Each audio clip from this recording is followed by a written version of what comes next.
Hello my dear students, আমি সৌরভ গিরি। আমার YouTube চ্যানেলে সবাইকে মোস্ট ওয়েলকাম। আমি তোমাদেরকে আগেই বলেছিলাম যে আমি জেইর ক্লাস নেব এবং জেইর থিওরি প্রথম স্টার্ট করব, সেখান থেকে আস্তে আস্তে জেইর ক্লাসের যেটা প্রবলেম আমি সলভ করাবো। আজকে তোমাদেরকে করাবো লিমিট, যে চ্যাপ্টারটা আমি স্টার্ট করেছি এমনি সিলেবাসের উপরে 11-12-এর, সেই সাবজেক্টের উপরে তোমরা যে যেই দেবে, মানে ওই ম্যাথমেটিক্সের যেই নোটসটা হবে সেটা আমি লিমিটে করাচ্ছি। ওই ফর্মুলা তো তোমাদেরকে পড়তে হবে। তা বাদে যেইর যে নোটগুলো লেখা আছে এগুলো হচ্ছে যারা যেই মেন্স বা অ্যাডভান্স দেবে বা ডাব্লিউবি যেই পরীক্ষা দেবে ওদের ক্ষেত্রে। তাহলে আজকে তোমাদেরকে করাবো কি যেই যেই মেন্স নোট চ্যাপ্টার লিমিট। ওকে, যারা আমার ইউটিউব চ্যানেলে নতুন আছো তাদেরকে আমি বলে দিই আবার, আমার এই চ্যানেলে প্রিভিয়াস কিছু ভিডিও আছে লিমিটের উপরে বা ফাংশনের উপরে, দেখে নেবে তোমরা, দিলে এই চ্যাপ্টারটা বুঝতেও সুবিধা হবে। এবং আমার চ্যানেলটাকে সবাই শেয়ারও করবে বন্ধুদের সঙ্গে, সাবস্ক্রাইব করবে। তার সঙ্গে সঙ্গে তোমাদের ফিডব্যাক আমাকে ভিডিও বানাতে সুবিধা করবে। চলো আজকের ভিডিও। ফার্স্ট যে ফর্মুলা তোমাদের জানতে হবে, দুটো ফাংশন এফ আর জি এক্স। আমি ধরে নিচ্ছি F x and G x is a function of degree m and n। এটা মানে কি হলো, এফ এক্স যে ফাংশনটা আছে তার ডিগ্রি হলো m, আর জি এক্স যে ফাংশনটা আছে তার ডিগ্রি হলো n। যদি এরকম কোনো ফাংশন থাকে বা অপেক্ষক থাকে বা পলিনোমিয়াল থাকে, তাদের ক্ষেত্রে আমরা লিমিট ডাইরেক্ট বের করতে পারবো। ধরুন একটা তোমাকে কন্ডিশন দিচ্ছি, first limit n tends to infinitive F of x by G x. তাহলে লিমিটটা কি আছে, n টেন্ডস টু ইনফিনিটিভ আছে এবং F x by G x আছে। এই ভ্যালুটা আমরা ক্যালকুলেশন না করে জিরো হবে। কোন কন্ডিশনে জিরো হবে, যদি দেখতে পাই যে sir F less than n হয়, এম এর থেকে এন এর ডিগ্রিটা মানটা বেশি হতে হবে, মানে উপর থেকে নিচের ডিগ্রিটা বেশি হতে হবে। Again second note, limit n tends to infinitive F x by G x equals to infinitive হবে if M greater than N. দেখো দেখতে হবে কি, এই যে ফাংশনটা আছে তোমাকে limit n tends to infinitive F x by G x equals to infinitive হবে এবং m গ্রেটার দেন n হতে হবে। যদি এই জিনিসটা হোল্ড করে, এবং এর সঙ্গে সঙ্গে একটা কন্ডিশন হওয়া উচিত কি না sir x to the power m এর কোএফিসিয়েন্টটা কি আছে, কেন যেহেতু এটা mটা বেশি আছে তোমাকে দেখতে হবে x to the power m এর কোএফিসিয়েন্ট কত আছে, মানে x to the power m এর সহগ কত আছে, এটা আমাকে ফার্স্ট চেক করে নিতে হবে। যদি আমি এটা চেক করে নিই তাহলে কি পাচ্ছি দেখো, তাহলে আমাদের কি হবে জিনিসটা, তাহলে এখানে লিখে রাখো যে sir coefficient of x to the power m greater than 0। যদি দেখতে পাই যে sir x to the power m এর coefficient, x to the power m মানে কি, এই এফ এক্স ফাংশনের একটা তার টার্ম, তার যে কোএফিসিয়েন্ট থাকবে সেটা কি হতে হবে তোমাকে গ্রেটার দেন 0 হতে হবে, মানে পজিটিভ হতে হবে, তবে কিন্তু প্লাস ইনফিনিটিভ আসবে। যদি আমরা দেখতে পাই যে sir limit n tends to infinitive F x by G x equals to minus infinitive, দেখো এটা আছে প্লাস ইনফিনিটিভ, এটা আছে মাইনাস ইনফিনিটিভ।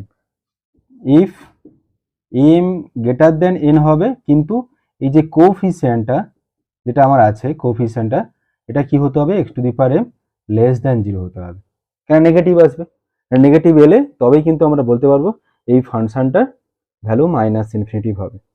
বুঝতে পেরেছ?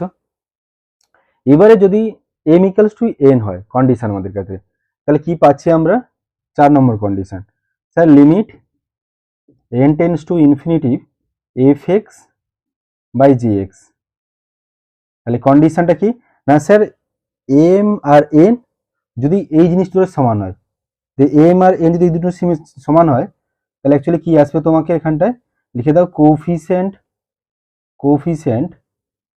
Of x to the power M by coefficient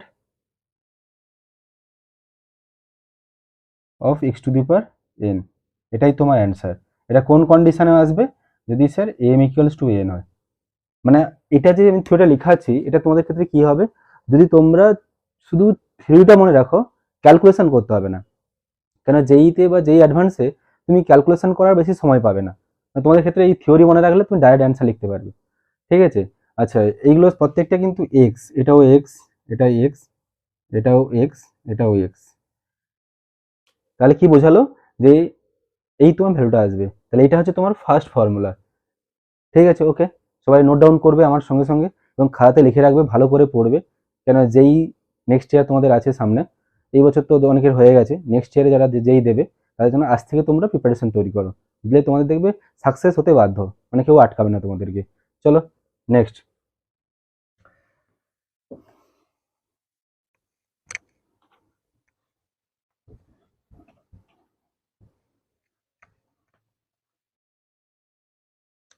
কিছু আমি তোমাদেরকে স্ট্যান্ডার্ড রেজাল্ট লিখে দেবো ফর্মুলাতে, সেই রেজাল্টগুলো মনে রাখবে, দিলে তোমরা পরীক্ষাতে ডাইরেক্ট ওখানে মানগুলো পুট করে দেবে। মানে এরকম তুমি যদি কোশ্চেন দেখতে পাও অ্যান্সারগুলো বা প্রবলেমে তোমাদের আছে, তাহলে তুমি ডাইরেক্ট ওখান থেকে অ্যান্সারটা বসিয়ে দিবে, দিলে তারই অ্যান্সার চলে আসবে।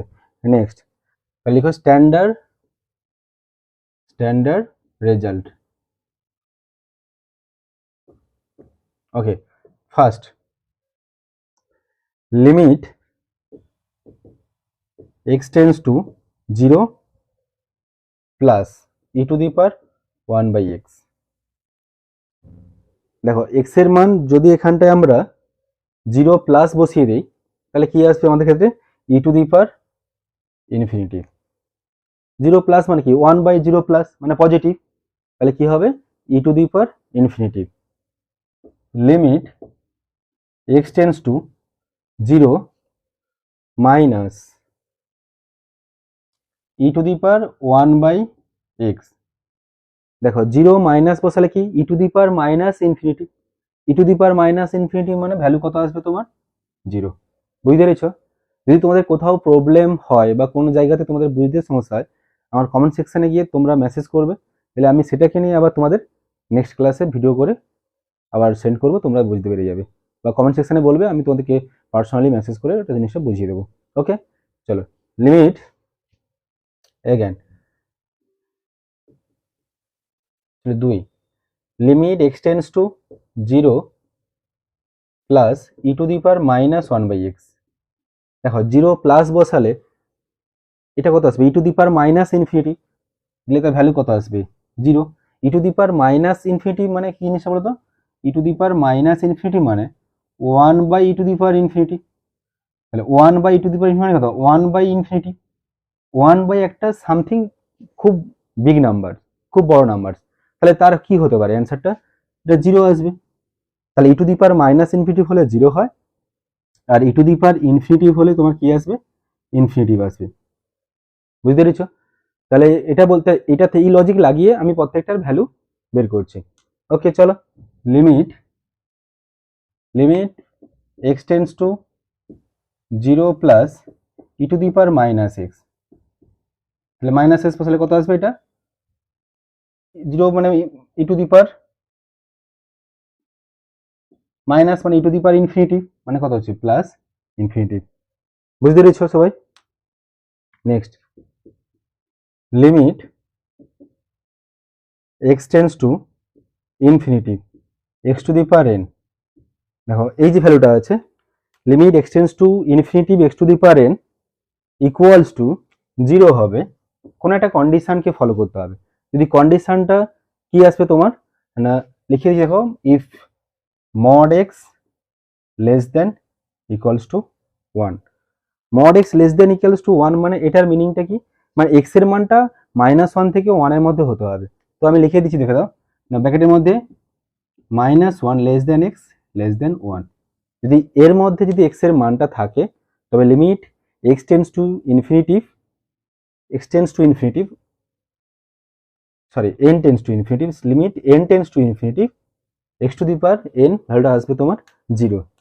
ওকে, next 4 limit n tends to infinitive x to the power n। দেখো এটা ইনফিনিটিভ কখন আসবে, যদি এই ভ্যালুটা x এর যেই মানটা, x এর এই মানটা মানে তোমাকে যে x এর মানটা দেওয়া আছে এই মানটা কি হতে হবে, -1 এবং 1 থেকে বেশি হতে হবে। যদি বেশি হয় তাহলে কিন্তু এর মানটা আসবে ইনফিনিটিভ। তাহলে কন্ডিশন কি হবে না, mod x গ্রেটার দেন 1 হতে হবে তোমাকে। এটা মানে কি বলতে চাইছি তোমাকে, x এর মানটা -1 এর থেকে ছোট আর x এর মানটা 1 এর থেকে বেশি। যদি এই কন্ডিশনটা তোমাকে ফলো করে তাহলে কি হবে না স্যার, এটাই আসবে প্লাস ইনফিনিটি। বুঝতে পেরেছি সবাই? এবারে দেখো জিনিসটা কি, এবারে অনেক সময় দেখবে তোমাদের এখানে মাইনাস ইনফিনিটিভ হতে পারে। সেটা কি হবে, তখন এক্স এর মানটা নেগেটিভ বসাবো, তখন এইখানটা তোমাকে মাইনাস ইনফিনিটি দেবে, মানে এই রেঞ্জটাতে অনেক সময় দেখবে মাইনাস ইনফিনিটিভ আসবে। তোমাকে এটা দেখিয়ে বসাতে হবে যে কোথায় প্লাস ইনফিনিটিভ আর কোথায় মাইনাস ইনফিনিটিভ। এক্স এর মানটা যদি নেগেটিভ হয়, এন এর পাওয়ারটা ইনফিনিটি মানে মাইনাস সামথিং এর ইনফিনিটি মানে কি মাইনাস ইনফিনিটি, তখন ওই মানটা তোমার মাইনাস ইনফিনিটিভ আসবে। আর প্লাস ভ্যালুর উপরে যদি ইনফিনিটি থাকে তাহলে ওই ভ্যালুটা কি হবে তোমার প্লাস ইনফিনিটিভ। ওকে, চলো next 5 number, limit x tends to 0 sin 1/x।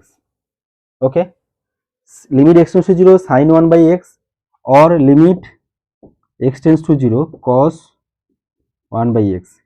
এই যে টার্মগুলো আছে sin 1/x cos 1/x, তো এটা থাকা মানে কি হবে, এটা কিন্তু লিমিট ডাজ নট এক্সিস্ট, মানে এর কোনো অস্তিত্ব থাকে না। ডাজ নট এক্সিস্ট মানে এই ভ্যালুটার কোনো অস্তিত্ব থাকবে না, কি হবে না লিমিটই এক্সিস্ট করবে না। এবারে যদি এই ফাংশন ক্ষেত্রে সামনে হয়তো কোনো এক্স গুণ আছে, তখন কি হবে, এখানে এক্স থাকবে এখানে এক্স থাকবে, তখন তোমরা এক্স এর মানটা পুট করতে পারবে, তখন ভ্যালু চলে আসবে, মানে ফাংশন তোমার এক্সিস্ট করে গেছে, তখন তোমাদের ক্ষেত্রে ওর ভ্যালু তখন দিয়ে দিবে, তোমাকে ওটার মান তোমরা পেয়ে যাবে। ঠিক আছে, তাহলে ওটার ফর্মুলা কি হতে পারে দেখো আমি দেখিয়ে দিচ্ছি। তাহলে ওই ফর্মুলাটা আসবে তোমার কোশ্চেন নম্বর 6 হবে, limit x tends to 0 x into sign 1/x। দেখো এই মানটা তোমার এই ফাংশনটা এক্সিস্ট করে না, কিন্তু তার সামনে কি আছে x গুণ আছে, তাহলে x গুণ থাকা মানে তোমরা কি জানো যে স্যার এই ভ্যালুটা পুট হলে এখানে ইনফিনিটি আসুক অন্য কিছু ভ্যালু আসুক যাই আসুক, x 0 সঙ্গে যেটা গুণ হবে মাল্টিপ্লাই করছি মানে 0 সঙ্গে যাই মাল্টিপ্লাই করবে তোমরা ওই মানটা কি হবে 0 আসবে, তো অবভিয়াসলি তোমার ভ্যালু কত আসবে 0। তো একই রকম limit x tends to 0 x into cos 1/x equals to 0। বুঝতে পারলে? তো এই কিছু স্ট্যান্ডার্ড রেজাল্ট তোমাদের মনে রাখতে হবে। এবারে এই ফর্মুলাগুলো জেনে গেলে যেখানটা দেখবে ফর্মুলা করতে গেলে এবারে স্ট্যান্ডার্ড ফর্মুলা থেকে তুলে দিবে তোমাদের ক্ষেত্রে, তখন তোমরা ডাইরেক্ট বসিয়ে দিবে সলভ হয়ে যাবে।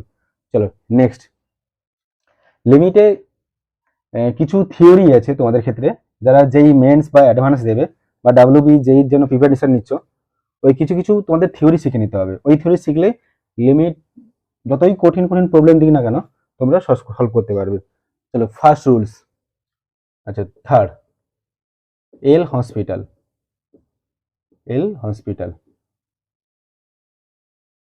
ঠিক আছে।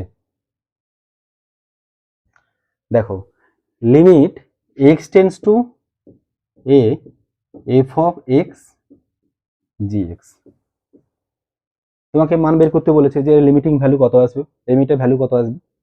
দেখো প্রথমে চেক করতে হবে এক্স এর মান এ বসিয়ে দুটো ফাংশনে বসাবো, যদি আমরা দেখতে পাই যে ফাংশনটা 0/0 অর ইনফিনিটি, যদি এই দুটো ফর্ম আসছে মানে সামনে চলে আসছে 0/0 অথবা ইনফিনিটি ফর্ম চলে আসছে, তাদের ক্ষেত্রে কি হবে, আমরা যে ডিফারেন্সিয়েশনের রুল শিখেছি উপরটা ডেরিভেটিভ বাই নিচটা ডেরিভেটিভ করে দাও। তাহলে limit X tends to A, উপরটাকে ডেরিভেটিভ করে দিলাম বাই নিচটাকে ডেরিভেটিভ করলে জি ড্যাশ এক্স। এবারে এই প্রসেসটা কতক্ষণ চলবে না, যতক্ষণ 0/0 অথবা ইনফিনিটি ফর্মটা থাকবে ততক্ষণ আমরা এই ফাংশনকে ডিফারেন্সিয়েট করতে পারবো, এর বেশি আর করতে পারবো না। বুঝতে পেরেছ? তাহলে কি বললাম যে কোনো একটা এল হসপিটাল রুলস কোথায় লাগাবো? যদি 0/0 অথবা ইনফিনিটিভ কোথাও দেখলে স্যার এই ফর্মটা আসেনি, তাহলে তুমি এই রুলসটা লাগাতে পারবে না, তখন এটা এর ক্ষেত্রে ইউজ হবে না। যেখানটায় এই ফর্মটা আসবে, তো যতক্ষণ তুমি দেখলে স্যার আবারও 0/0 ফর্ম আসে বা অথবা ইনফিনিটি ফর্ম আসে, তাহলে এগেন ডিফারেন্সিয়েট, তাহলে limit x tends to a f dash x by g double dash x, যতক্ষণ থাকবে ততক্ষণ চলবে, দিয়ে যেখানটায় থাকবে না সেখানটায় এক্স এর মান আমরা এ পুট করে দেবো, তাহলে তোমার অ্যান্সার চলে আসবে। দেখো কত সহজ রুলস বুঝতে পেরেছো তো, মানে জাস্ট তোমরা পরীক্ষায় জাস্ট বসিয়ে দিলে অ্যান্সার চলে আসবে। শুধু এই রুলসটা মনে রাখবে মাথায়, লিমিটের অর্ধেক ম্যাথ এই রুলসের সাহায্যে সলভ হয়ে যাবে। কিছু কিছু তোমাদেরকে র্যাঙ্ক টপ নিয়ে আসতে হলে, মানে প্রথম দিকে র্যাঙ্ক নিয়ে আসতে হলে তোমাকে তো একটু কষ্ট করতেই হবে, তার জন্য তোমাকে এক্সট্রা থিওরিগুলো পড়তে হবে। তুমি হয়তো চাও যে স্যার আমি 500 মধ্যে র্যাঙ্ক করতে চাই, 1000-এর মধ্যে র্যাঙ্ক করতে চাই, তাহলে তো সবাই তো জানবে জিনিসটা। এবার 500 মধ্যে র্যাঙ্ক করতে হলে তোমাকে কি আরো এক্সট্রা থিওরি পড়তে হবে, ঠিক আছে? এবার ওই থিওরিগুলো আমি তোমাদের লিখিয়ে দেবো, তোমরা জাস্ট খাতায় নোট ডাউন করবে, আর যখন পড়বে লিখে লিখে পড়বে, দেখবে সুন্দর হয়ে যাবে। চলো next.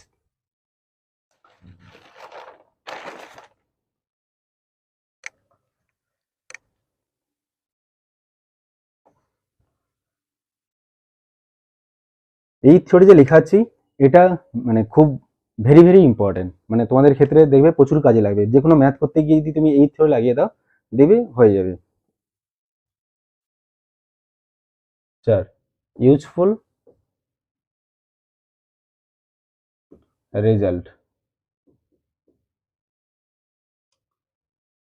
Late S equals to, আমি কিছু ফাংশন ধরে নিচ্ছি, x sine x tan x sine inverse x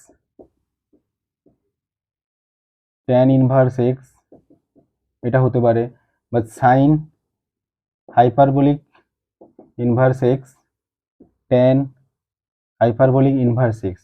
যদি এই ফাংশনগুলো তোমার থাকে, সাইন এক্স ট্যান এক্স, বা এটাও হতে পারে sign hyperbolic x tan hyperbolic x, যদি এই ফাংশনগুলো থাকে, ঠিক আছে, পার্টিকুলার এই ফাংশনগুলো থাকতে হবে, অন্য কোনো ফাংশন থাকলে কিন্তু হবে না। মানে এই থিওরিটা অ্যাকচুয়ালি এই ফাংশনগুলোর জন্য তৈরি করা থিওরিটা, ঠিক আছে? তো এই ফাংশন তোমার গিভিন থাকে কোনো লিমিটের ক্ষেত্রে, আমরা ডাইরেক্ট ফর্মুলা ইউজ করে অ্যান্সার নিয়ে আসতে পারবো, ঠিক আছে? চলো 1 নম্বর থিওরি কি বলেছে, এফ এক্স ধরে নিচ্ছে একটা ফাংশন, আর জি এক্স একটা ফাংশন ধরে নিচ্ছি, কোথায় আছে স্যার? এসে আছে। এসে মানে এই সেটটাতে আছে, সেটটাতে কোন কোন ফাংশন আছে?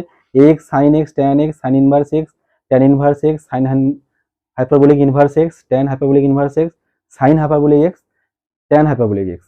যদি এইখানে থাকে তাহলে আমরা কি করতে পারবো, limit x tends to 0 M M x by M N x, M M x by N x থাকা মানে অ্যান্সার ডাইরেক্ট লিখবো কি স্যার এম বাই এন। কিছু কষ্ট করতে হবে না, হয়তো তোমাকে দিয়ে দিয়েছে একটা এক্সাম্পল দিতে হবে, ধরো আমাকে দেওয়া আছে এরকম একটা, যে sir sine M x by tan M x, এটা দেওয়া আছে, তাহলে এর লিমিটিং ভ্যালু কত হবে? তুমি ডাইরেক্ট লিখবে যে M by N, M by N, বুঝতে পেরেছো? মানে যে এই ফাংশনের মধ্যে থাকতে হবে, ঠিক আছে? ওকে, চলো next theory, next second, limit function ধরে নাও প্রথমে F one x G one x F two x G two x belongs to কোথায় আছে? এসে, মানে এই চারটা ফাংশন কোথায় আছে? এই সেটটাতে আছে। Limit N X tends to 0 F one M X plus minus F two N X by G one P X plus minus G two Q X. ফাংশনগুলো কোথায় আছে? এই সেটে আছে বলেছি, তাহলে এর যে অ্যান্সার তোমার কি আসবে, equals to M plus minus N by M by P plus minus Q. Just এই ফাংশনগুলোর মধ্যে হতে হবে, জাস্ট আমরা ভ্যালু পুট করবো, তাতে দেখবে অ্যান্সার চলে আসবে। ঠিক আছে, মানে ক্যালকুলেশন করতে হবে না, জাস্ট এমনি ফর্মুলাতে বসাবো, ডাইরেক্ট অ্যান্সার নিয়ে আসবো। আমি তোমাদের অনেক ফর্মুলা দেবে, অনেক প্রবলেম করাবো, এই ফর্মুলা থেকে ডাইরেক্ট লিখে দেবো, মানে পরীক্ষায় তোমার টাইমটা সেভ হয়ে যাবে, আর কষ্ট করে তোমাকে এত কিছু করতে হবে না। ওকে, নেক্সট ফর্মুলা 3,